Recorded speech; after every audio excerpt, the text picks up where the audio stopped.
Okay, so really quick, I wanted to come on here and discuss the topic of spiritual warfare or modern day spiritual warfare as it relates to what we are seeing on social media and how oftentimes social media is used to commit modern day spiritual warfare. I've spoken at length on this channel already about how a lot of attacks are aimed at women online, primarily Black women is what I've noticed, but women in general seem to be the target of a lot of these manipulative attempts at tearing us down, breaking us as a collective, attacking the conscious psyche of women on a mass scale. The manosphere red pill rhetoric is a great example of that, as an attempt at targeting women specifically and committing modern day spiritual warfare against women as a collective. But I have to say, from what I have observed over the years when it comes to specific groups of people,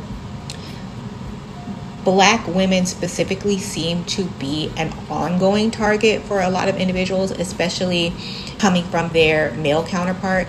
They really do harness the internet and social media as a tool to make ongoing attacks against us. So I'm going to be using a video as an example of what this modern day spiritual warfare can look like and how certain groups within the Black community will weaponize it to tear down the character of the collective of Black women and kind of position us in a way in which we can be further devalued and degraded on a larger scale, and also tarnishing our reputation collectively and launching smear campaigns against us, right? So in this video, you have a creator that is pointing out how there is a specific rhetoric that's being aimed at Black women, is blanketing Black women as transphobic, and how you had this white trans woman come online and essentially try to claim it. She's currently under fire over it for kind of claiming that basically that Black women would be more likely to be a victim of transphobia. I can't even say it because this is how ridiculous it is. This trans woman tried to claim that Black women would be more likely to endure transphobia before she was, simply because she's white. Even though this was a very brolic looking trans woman, a white trans woman, but basically trying to assert that simply for the simple fact that they are a white trans person, that they're less clockable than a biological Black woman, right? So it's very laughable, very delusional. And, you know, at a certain point, you have to also garner that this is likely rage bait, right? This is someone that was just looking to get a reaction of some sort. I've spoken on this channel at length about energy harvesting attempts, and because a lot of people have caught on to the fact that Black women are the easiest group to rage bait and troll, because they know they're going to get some level of reaction out of us because we have a high participation rate in online spaces, in social media in general. They know that when they make these inflammatory statements that they're going to get some level of reaction, right? There's going to get some level of virality out of it, which is then going to manifest as what? Monetary gain. And we've already talked about an aspect of spiritual warfare on this channel being people rage baiting you into engaging with some content, siphoning your energy and using the energy of your rage to manifest as monetary gain for themselves. So other groups have caught on to that. They recognize that, and that's why they're hopping on these trains to have these kinds of conversations, because they know that it's going to result in a tremendous amount of backlash, which translates to attention, comments, which drives engagement, which pushes you through the algorithm, and that then results in you getting money. So I'm going to let this clip play because the creator really gets to the root cause of who actually was responsible, like the group that was responsible for this narrative about Black women even getting started, and how even though this white trans woman is getting the brunt of the attack presently, they themselves aren't the one that started this narrative. and launched this attack on us spiritually. So listen to the clip. It's about 3 minutes long, and then I'm going to come back with my final thoughts. Transphobia is harder on the blacks because even though she's a white trans girl, she's... I wonder where she got this from. Now, where do you think a white person who wants to posture as a progressive, where do you think a white person like that would get that talking point from? Where have we heard this before? This is a quote from T.S. Madison's interview with, funny enough, Drew Afuelo. So keep that in mind.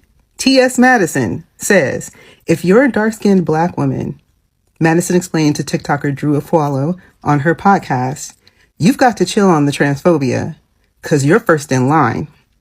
That was from a July 2025 interview. So keep that in mind. All right, real quick. I understand why many black biological women don't like being told that laws that normalize segregation against transgender women are going to impact them, but I wanted to really quickly go over why that is.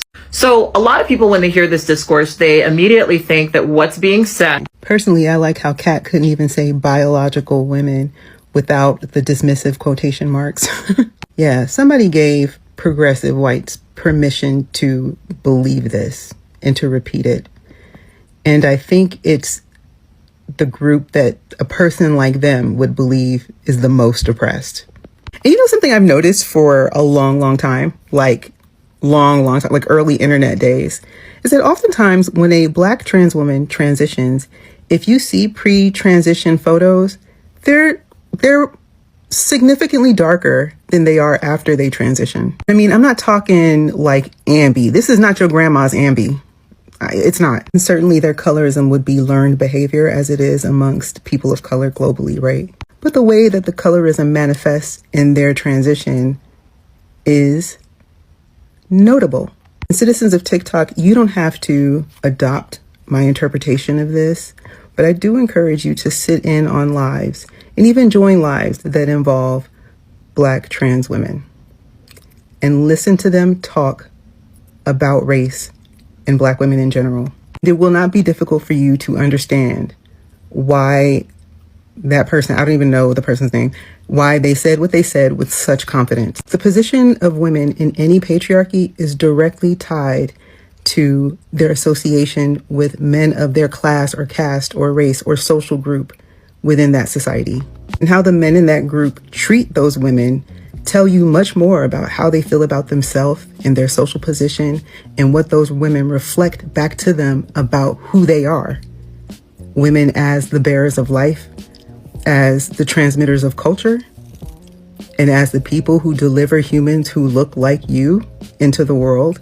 They look at you and you are a visual representation of their social position. Anyway, you guys can draw your own conclusion. Thank you. Good night. Okay, so y'all got to hear what that creator had to say and how they were kind of dots on essentially who was it that gave permission to these outsiders, quote unquote, to talk about black women in a particular way or paint black women in a particular light and put that out on the internet as fact or as a truth, right?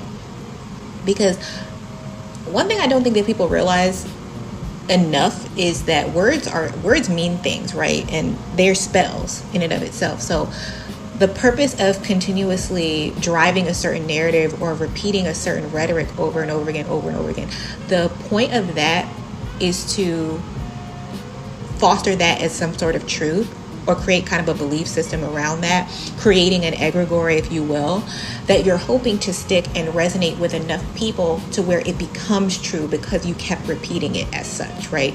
So when you see this consistent rhetoric or this quote-unquote belief being pushed that black women are somehow more likely to face discrimination for being mistaken for being trans. I can't even get it out, y'all. It's so funny. When you have that thought process consistently repeated over and over again, with the hope being that it's retained as some truth, that is for malefic purposes. That is for malicious purposes. That is for the purpose of blurring the lines to the point where you are not deemed as a woman, or you're deemed as less than a woman, or your womanhood is being taken from you because of that, right? And it's very intentional and it's very insidious. And I like how the creator framed it as an idea of a permission. Like, who was it that gave the permission to do that? And pointing out that it was the black males, you know, the black males that were cosplaying as women, that they are the ones that started that rhetoric. They're the ones that are driving that narrative the most. And we've seen it, and I've talked about it already on this channel before, this open attack on the divine feminine that's being launched, and it's mainly being driven by these males who are very upset about black women having any sort of bodily autonomy over themselves. They're upset that they won't include bisexual and gay males inside of their dating pool. They're upset that we will not rally for trans women and consider them as biological women or recognize them as actual women. They're so upset about that. And so they've then opted to launch these spiritual attacks against us, where they're speaking about us in a way, or framing us in a way, rewriting our narrative as women to take our womanhood away from us, right? Because they do not inherently believe we're deserving of it, right?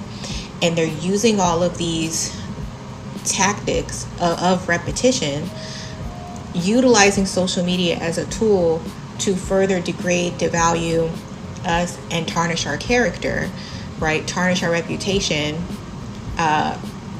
essentially use us as, like, launching a smear campaign against us, right? All of this because we're owning and standing in our womanhood, and we're saying that we don't want to be labeled as cis. We just want to be called women, right? And then refusing to want to acknowledge that, right? Or give us that, right? Because they themselves, and I've spoken about this as well, they themselves are very discontent about the fact that they have to show up in the world as men. They're very resentful of the fact that they were born as men. That's why so many of them hate their mothers. That's why so many of them participate in high rates of matricide. That's why so many of them participate in femicide, and they attack women randomly. They have high rates of randomly attacking women. And a lot of it is because, and I, again, did a video on this before, when they see women walking the earth, they see that as the closest thing to God, right? The creator energy. All women embody creator energy, even if they don't have children. They all embody that, right? And they sense that, and they are so discontent and upset about the fact that they have to show up in the world as men, and they view that as so much harder, that they have chosen to be on the attack against us, right? They have chosen to attempt to disarm us or degrade us because they're very unhappy with their station in life, right? I've had men say this to me, this was so long ago, but say things like, it just seems like women have it so much easier.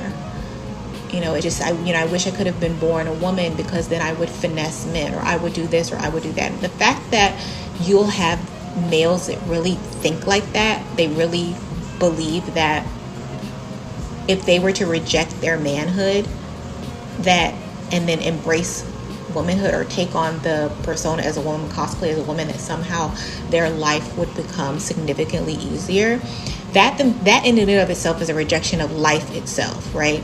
That is a sign that you're upset that you were born a man in this realm, that you yourself find some kind of issue with being here, right? You see it as a mistake that you were even born, basically. And one other thing I'd like to point out is that when you have these groups of males coming online and making these kinds of declarations about women, a lot of it is to get attention, right? It's to get attention, to garner energy. And something that I realized with these attention-seeking individuals, because most of it is men, I believe men operate at a much lower vibration naturally than women do. I think the purpose of males coming onto this planet, especially like this specific group of males, was to lower the vibration of the earth. I believe it was to lower the vibration of the earth, lower the vibration of women specifically, because I do see them as aliens of sorts.